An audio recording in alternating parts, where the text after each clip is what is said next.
The 2822 6 p.m. news starts right now. I thought it was a joke, but it turned out not to be a joke. It was a pretty serious thing. A mother speaks out after girls were almost abducted while enjoying La Festa. We'll have her story next. Good evening. An alert tonight after an attempted abduction of 3 young girls was reported at La Festa late last week. 2822's Joe Mason is live with more about what happened and how those girls were saved. Joe? Well, good evening, guys. Yes, witnesses say there are 2 suspects in this case, a white man between the ages of 40 and 60 and a woman with a blue purse or handbag with white lettering on it.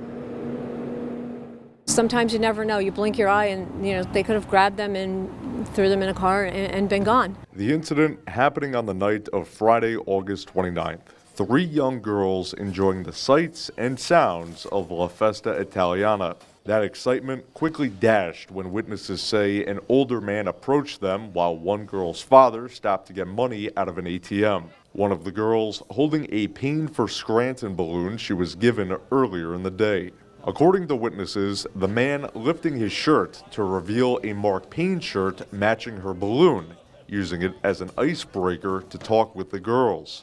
The suspects eventually asked the girls if they wanted something to eat and to go with them. According to the owner of Luigi's, that's when one of his employees stepped in and moved the girls away from the unknown man and into their tent. Maria Piccolino is the mother of one of the girls. Initially, I thought it was a joke, but it turned out not to be a joke after, speaking to my daughter, speaking to the detectives and the workers at the tent. It was a pretty serious thing. Myself, my daughter's 2 friends, mom and dad, both went down there and thanked them. And, it's truly appreciated that people look out for one another. She says training kids to not talk to strangers is critical. Thankfully, before the people stepped in, they were smart enough to say no and push forward to get the attention of the workers at the tent.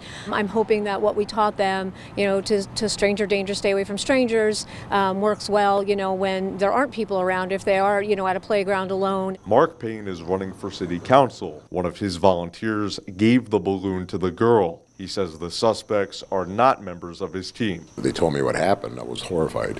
I was immediately horrified. I hate to even think, if it's true, what possibly could have happened.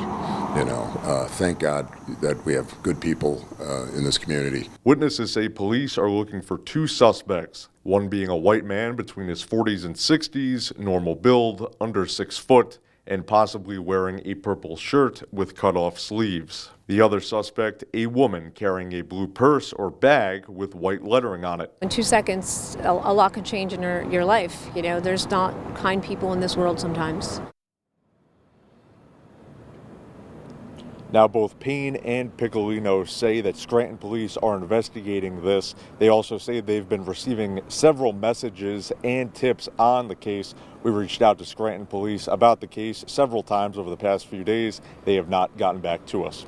Reporting live in downtown Scranton, Joe Mason, 2822 News. Guys, back to you. Joe, thank you.